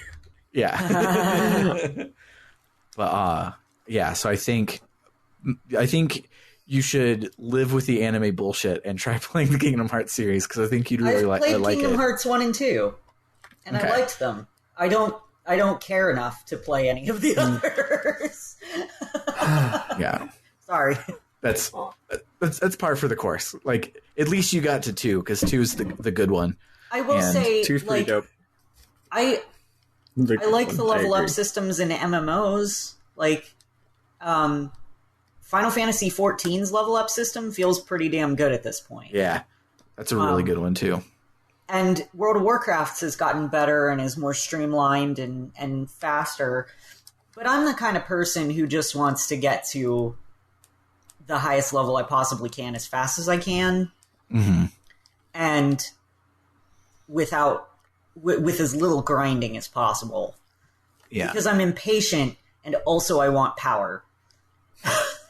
So, like, I guess I'll go with Final Fantasy XIV is the best level up system I've found at this point. Rare moment of complete agreement between me and Eli, although not for the same reasons.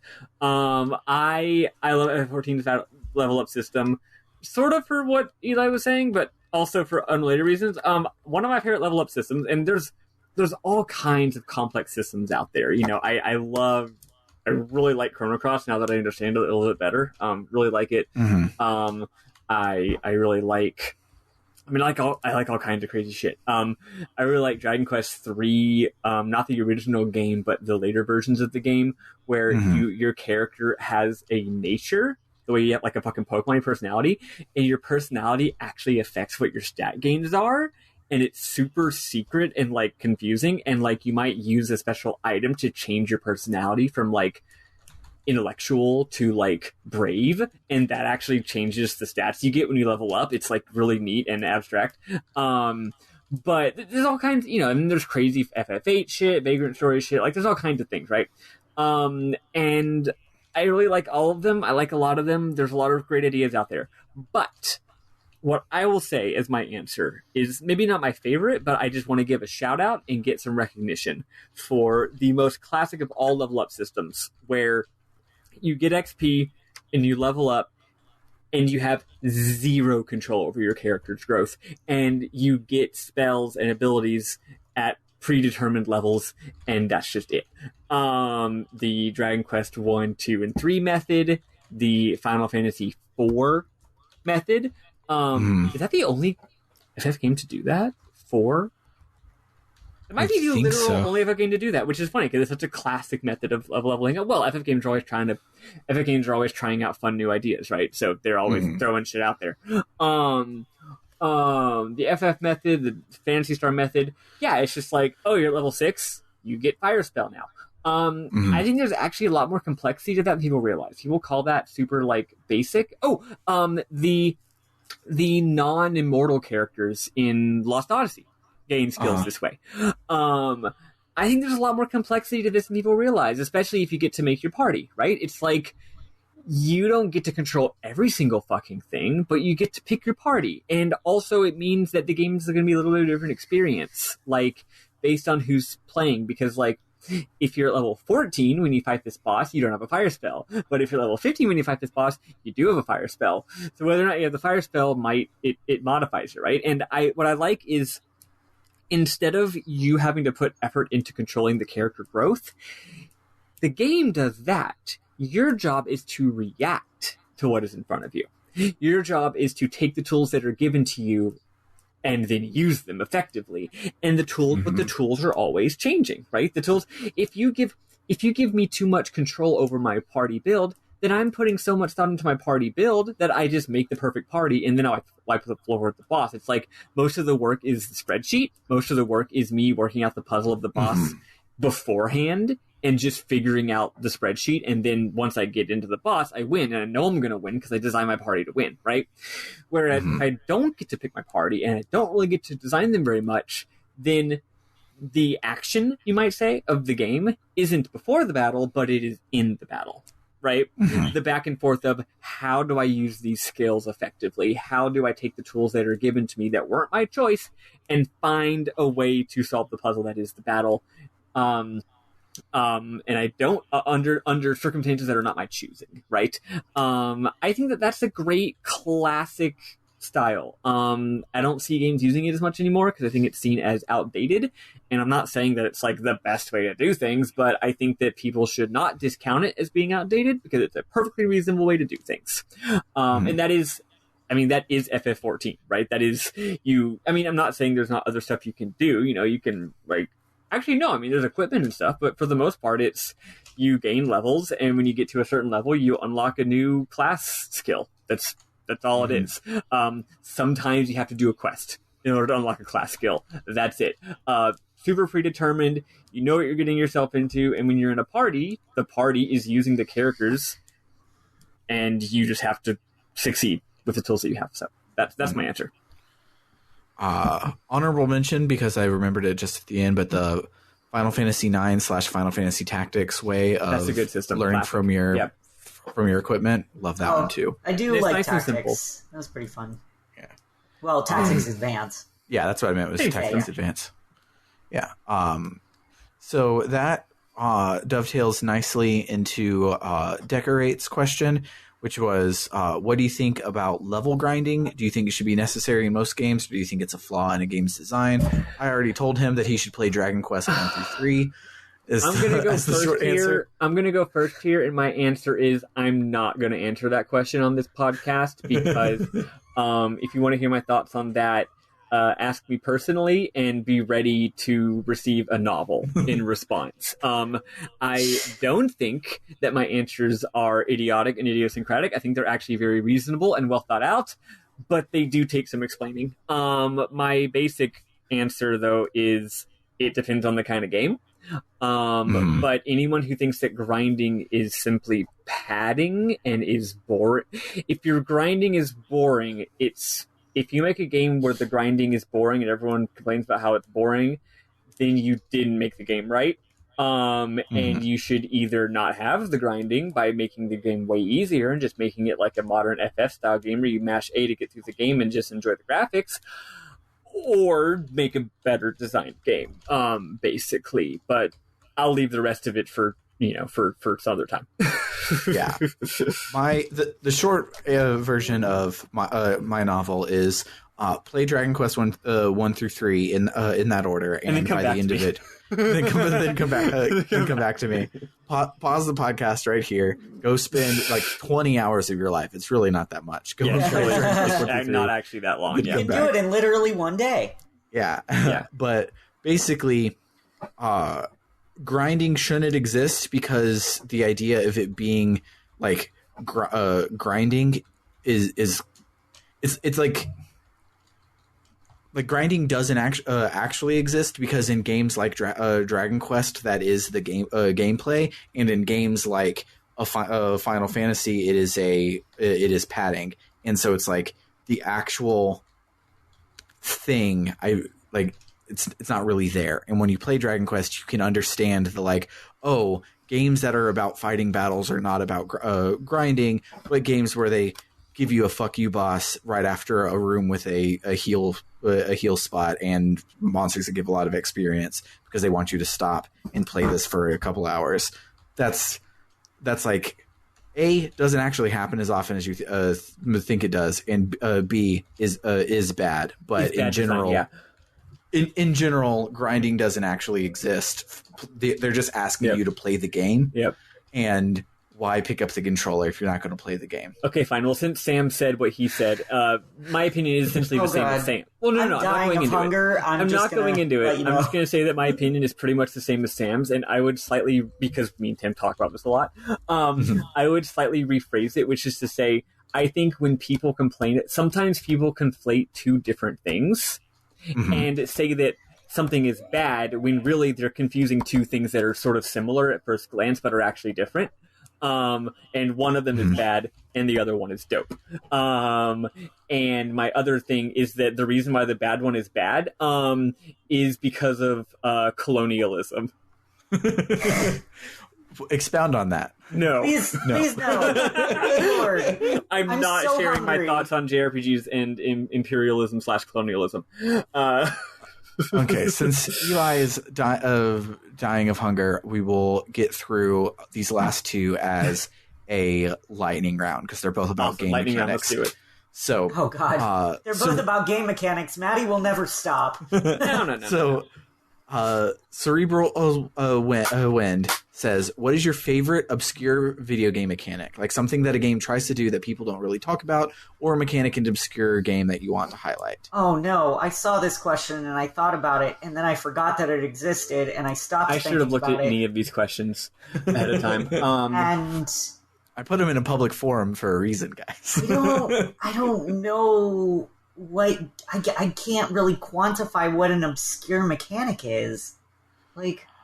So my favorite obscure mechanic is the addition system in Legend of Dragoon. Okay, yeah. No other game really uses it. I think it could be better. I think partway through the game it kind of becomes homework, and I feel there are ways to make it not as homeworky. But it makes me mad that the closest thing to developing on that has been the Mario and Luigi games, and I don't like how Mario and Luigi do it.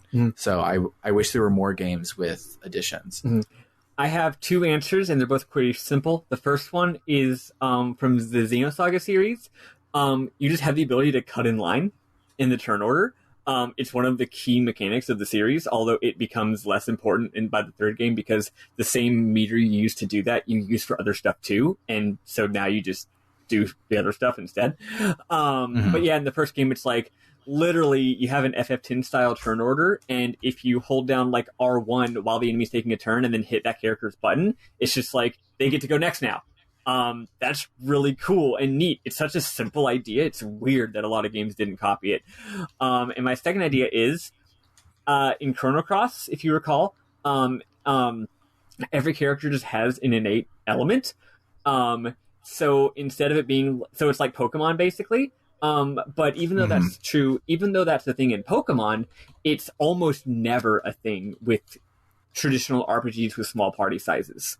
Like maybe you can equip a fire armor that absorbs fire, but the idea that's just like, no, each character just has an innate element and that doesn't change. And if you don't want to have a character that's weak to fire, put someone else in your party. I love that. That's fun. More games should do that. Yeah, that's cool. Yeah, I said it back when and yet complex. I said it back when we were playing Legend of Dragoon, but my first two RPGs were Pokemon and Legend of Dragoon, which set me up for failure because both of those have that, and I thought that was like a thing going forward. Legend of Dragoon did that. Yeah, there you go. Legend of Dragoon and Chrono Cross both do that. Yeah. In this game, a teeny tiny bit, but only with the main character. Yeah. What about you, Eli? Did you think of one? I'm gonna go with the elements thing, and I will say, like, I like specifically in Pokemon's case, there's so many different elements that you have to keep track of, and like I always actually kind of really liked that, and I like the fact that you know there's Pokemon that have dual elements and things like that. Mm-hmm. You know, in a lot of the other games where they have an element system, you get one element per character. I think it would be cool to have dual elements, or like, you know, like maybe a character could learn a new element or something like that. But I do like that particular mechanic a lot. All right, and so then final question, it comes from C-Stay, and they ask, since we're on the topic of game mechanics, what would be your ideal game if you could pick and choose mechanics from other games into one? And my answer is Wild Arms 2, but with a good localization. My answer is probably pretty simple. I mean, I'm not going to put too much thought into this, because if I did, then it would be hard to decide, because decisions. But I'm going to say my ideal game would be a Dragon Quest game where Yuji Horii understands what I like most about Dragon Quest games and does more of that and less of the other stuff. Which is to say, nothing against Yuji Horii and the Dragon Quest team. I think every game in the series is brilliant. But I think that after Dragon Quest VII, they started going in some different directions that are cool and interesting, but not really what I would want in the ideal Dragon Quest game.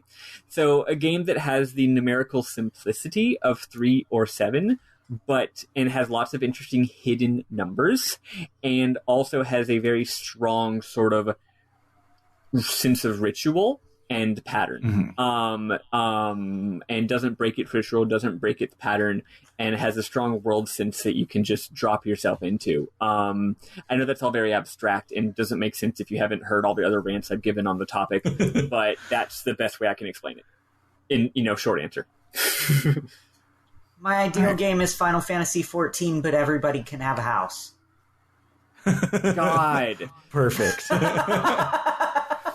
Like, seriously, just Square Enix, please. I love how they're like, hey, what if we took this game, which is a fantasy where you can it's a power fantasy where you can be anything and do anything and just have a beautiful time and be extremely hot and have a fun time with your friends. What if we added commodified housing? What if we added scarcity and housing insecurity into What if this we game? created a housing crisis? What if we created a housing crisis in our own game?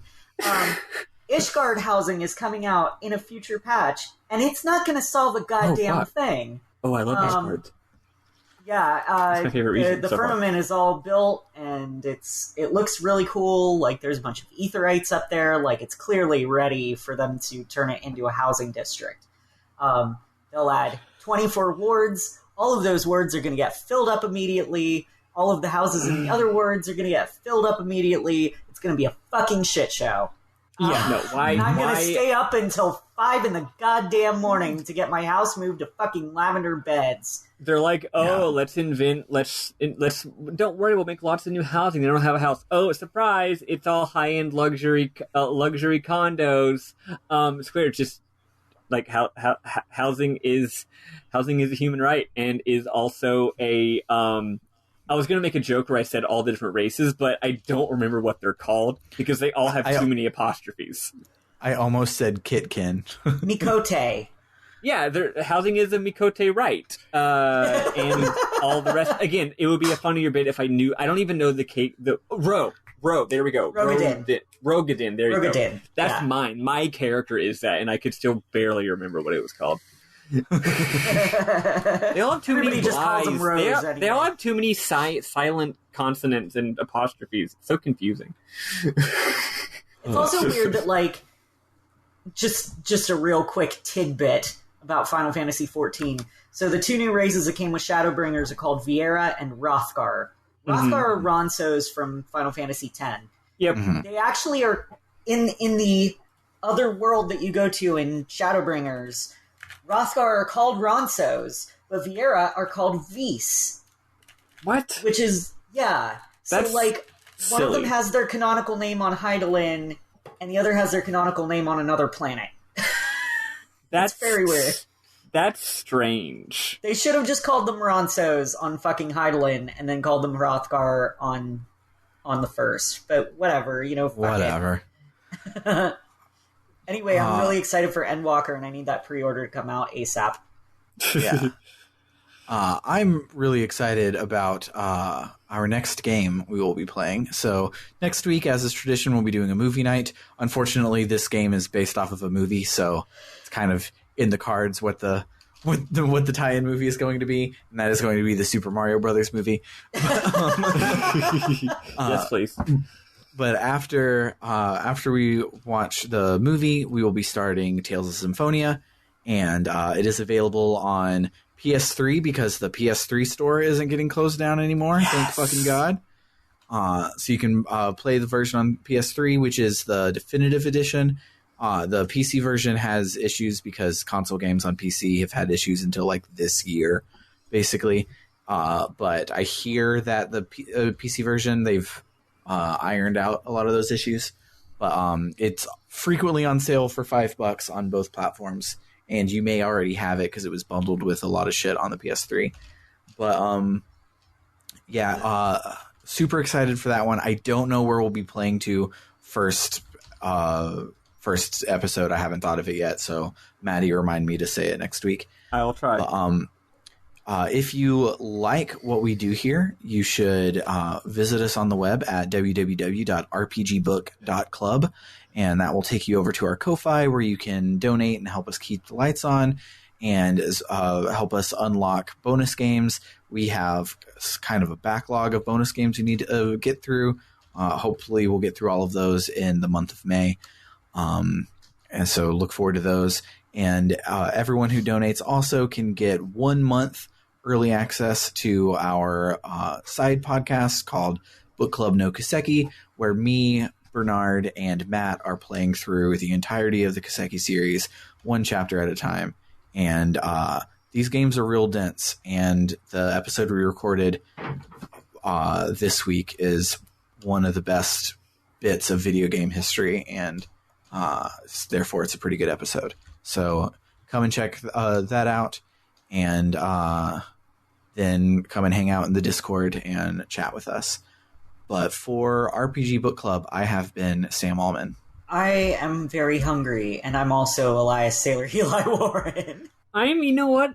Maybe it was you saying it a bunch of times, or maybe it was the fact that 20 minutes passed, but I am, not 10 minutes, I am also quite hungry and am Maddy Grace Webbin, and I'm going to go have whatever it is that my beautiful partner has prepared for me to have. I'm going to go make keto pizzas. Hell yeah. Folks. Bye, dorks.